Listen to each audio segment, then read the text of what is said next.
ಅಕ್ಕ, ನಿನ್ನೆ ಆಗಿದ್ದ ಘಟನೆ ನೆನೆಸ್ಕೊಂಡ್ರೆ ನನ್ನ ಹೊಟ್ಟೆಲೆಲ್ಲ ಉರಿಯತ್ತಕ್ಕ. ಆ ಕೆಲಸದವಳು ನನ್ನ ಕೆನ್ನೆಗೆ 4 ಬಿಗಿದಿದ್ರು ನಾನು ಸಹಿಸ್ಕೋತಿದ್ದೆ. ನನ್ನ ಮುಖದ ಮೇಲೆ ತುಪ್ಪಕ್ಕಂತ ಉಗ್ದಿದ್ರು ನನ್ನ ನೋವನ್ನು ನುಂಗ್ಕೋತಿದ್ದೆ. ಆದರೆ ನಿಮಗೆ ಅವಮಾನ ಆಯ್ತಲ್ಲ, ಅದು ನಾನು ಹೆಂಗಕ್ಕ ಸಹಿಸ್ಲಿ?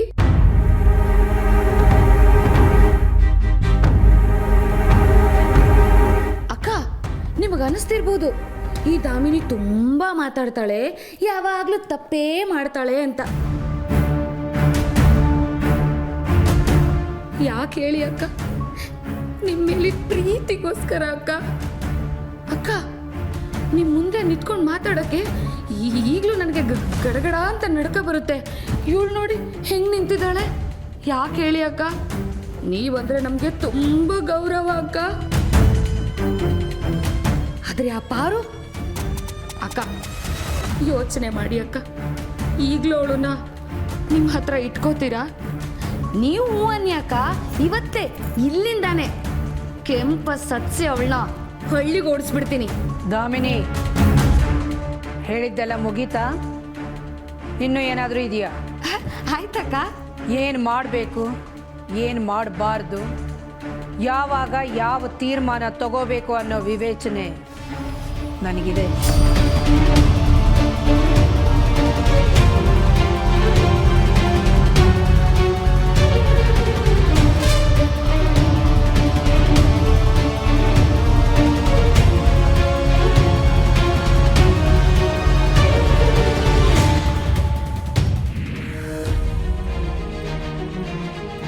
ಅಖಿಲ, ನ್ಯಾಯ ಕೊಡೋದು ಅಂತ ಬಂದಾಗ ನಿನ್ನ ಮಾತನ್ನು ಯಾರೂ ಮೀರೋದಿಲ್ಲ. ಅಂಥದ್ರಲ್ಲಿ ರಘು, ತಪ್ಪು ಮಾಡದೇ ಇರೋರಿಗೆ ಶಿಕ್ಷೆ ಆಗಬಾರ್ದು ಅಲ್ವಾ? ಅಖಿಲ, ಹೌದು ರಘು, ನಿನ್ನೆ ರಾತ್ರಿ ನಡೆದ ಘಟನೆಯಲ್ಲಿ ಆ ಹುಡುಗಿ ತಪ್ಪು ಏನೂ ಇಲ್ಲ. ಅಷ್ಟು ಖಚಿತವಾಗಿ ಅದು ಹೇಗೆ ಹೇಳ್ತೀಯ? ಆ ಹುಡುಗಿ ಬಗ್ಗೆ ನಂಬಿಕೆ ಇಲ್ಲದೆ ಹೋದರೂ ಹನುಮಂತು ಬಗ್ಗೆ ನಂಬಿಕೆ ಇದೆ.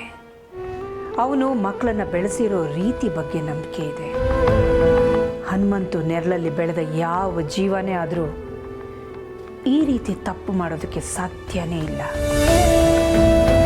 ಇನ್ಯಾರೋ ಮಾಡಿದ ತಪ್ಪಿಗೆ ಆ ಹುಡುಗಿ ಬಲಿಯಾಗಿದ್ದಾಳೆ ಅಷ್ಟೇ. ಈ ನನ್ನ ಮಾತನ್ನು ನೀವು ಒಪ್ತಿರಲ್ಲ ರಘು? ಅಖಿಲ, ಮನೆಯವರಾಗಲಿ ಹೊರಗಿನವರಾಗಲಿ, ಶತ್ರುಗಳಾಗಲಿ ಸ್ನೇಹಿತರಾಗಲಿ, ಎಲ್ಲರೂ ಒಂದೇ ತಕ್ಕಡಿಯಲ್ಲಿ ಹಾಕಿ ತೂಗಿ ನಿರ್ಧಾರ ಹೇಳೋದ್ರಲ್ಲಿ ನೀನು ಬಿಟ್ಟರೆ ಮತ್ತೊಬ್ಬರಿಲ್ಲ ಅಂತ ಮತ್ತೆ ಪ್ರೂವ್ ಮಾಡಿಬಿಟ್ಟೆ. I am really proud of you. ಹೊರಡೋಣ.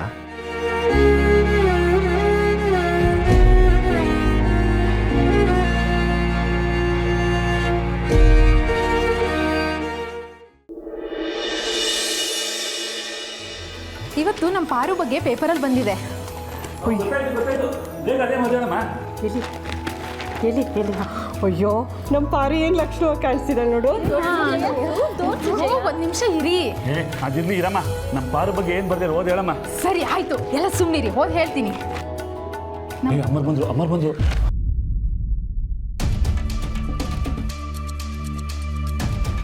Good morning ma'am.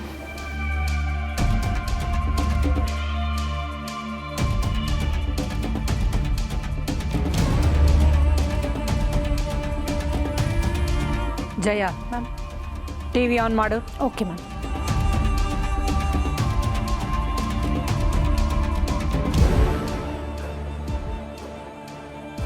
ನೆಕ್ಸ್ಟ್ 100 ಕೋಟಿ ಬಂಡವಾಳದ ಆದಿತ್ಯ ಗ್ರೂಪಿನ ಹೊಸ ಬ್ರಾಂಡ್ ಅಂಬಾಸಿಡರ್ ಆಗಿ ಅಖಿಲಾಂಡೇಶ್ವರಿ ಅವರ ಡ್ರೈವರ್ ಮಗಳು ಪಾರ್ವತಿ ಆಯ್ಕೆ. ಮುಂಬರುವ ದಿನಗಳಲ್ಲಿ ಈಕೆ ಮಾಡೆಲ್ ಲೋಕದಲ್ಲಿ ಮೆಚ್ಚುವ ಸಾಧ್ಯತೆ.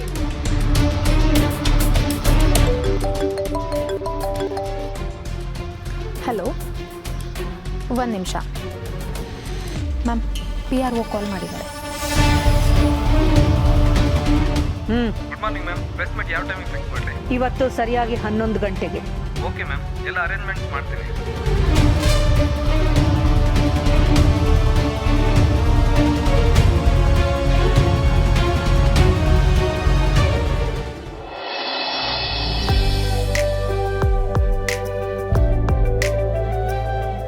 ಪಾರ್ವತಿ, ನೀನು ಕಾಫಿನೇ ತರ್ತಿದ್ದೆ ಅಂತ ನನಗೆ ಗೊತ್ತಾಯ್ತು. ನೀನು ಮಾಡೋ ಕಾಫಿಲಿ ಏನೋ ಮಜಾ ಇದೆ. ಅದ್ರ ವಾಸನೆ ಅಲ್ಲಿಂದ ಇಲ್ಲಿ ಕರ್ಕೊಂಬಂತು. ಸುಮ್ಮನೆ ಇರಿ ಚಿಕ್ಕ ಯಜಮಾನ್ರೆ, ಕಾಫಿ ಯಾರೇ ಮಾಡಿದ್ರು ಇದೇ ವಾಸನೆ ಬರುತ್ತೆ. ಓ,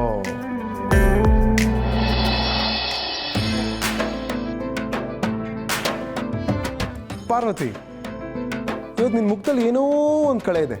ಫುಲ್ಲು ಮಿಂಚಿಂಗು. ಏನು ಸಮಾಚಾರ? ಆ ರೀತಿ ಎಲ್ಲ ಏನಿಲ್ಲ, ಸುಮ್ಮನೆ ಇರಿ ಚಿಕ್ಕ ಯಜಮಾನ್ರೆ. ನೋಡು, ನಾಚಿಕೆ ನೋಡು. ಹಾಗಾದ್ರೆ ಏನೋ ವಿಷಯ ಇದೆ ಅಂತಾಯ್ತು. ಹೇ ಪ್ರೀತು, ಯಾಕೆ ಪಾರ್ವತಿನ ಗೋಳಾಡಿಸ್ತಾ ಇದೆಯಾ? ಇಲ್ಲ ಬ್ರೋ, ಇವತ್ತು ಪಾರ್ವತಿ ಮುಖದಲ್ಲಿ ಏನೋ ಸ್ಪೆಷಲ್ ಚಾಮ್ ಇದೆ. ನೀನು ಬಿಸ್ನೆಸ್ಸಲ್ಲಿ ಸ್ಪೆಷಲಿಸ್ಟ್ ಅಲ್ವಾ, ಹಾಗೆ ನಾನು ಹುಡುಗಿರ ಮುಖ ನೋಡಿ ಫೀಲಿಂಗ್ಸ್ ಹೇಳೋದ್ರಲ್ಲಿ ಸ್ಪೆಷಲಿಸ್ಟು. ನಾನು ಹೇಳಿದ ನಿಜ ಅಲ್ವಾ ಪಾರ್ವತಿ? ಹೌದು ದೊಡ್ಡ ಯಜಮಾನ್ರೆ, ನನ್ನನ್ನು ನೋಡಕ್ಕೆ ನಾಳೆ ಗಂಡಿನ ಮನೆಯವ್ರು ಬರ್ತಿದ್ದಾರೆ. Oh, that's a great news Parvati. ಹಾಗಾದರೆ ನಮ್ಮ ಪ್ರೀತು ಹೇಳಿದ ನಿಜ. ಅದೇ ರೀಸನ್ಗ ನಿನ್ನ ಮುಖದಲ್ಲಿ ಇವತ್ತು ನಾಚಿಕೆ ಕಾಣಿಸ್ತಾ ಇರೋದು? ಪಾರ್ವತಿ, ಒಂದು ನಿಮಿಷ ಇರು, ಬಂದೆ.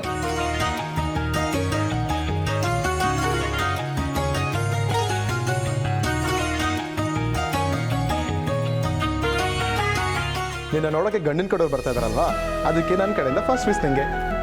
All the best bro. ಒಂದು ಕೆಲಸ ಇದೆ, ಆಮೇಲೆ ಸಿಗ್ತೀನಿ. Bye. Good luck Parvati.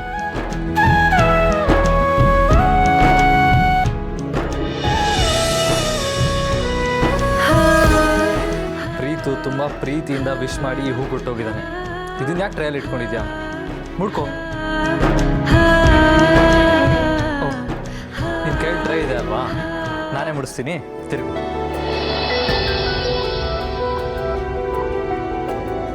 ತಿರುಗು Parvati.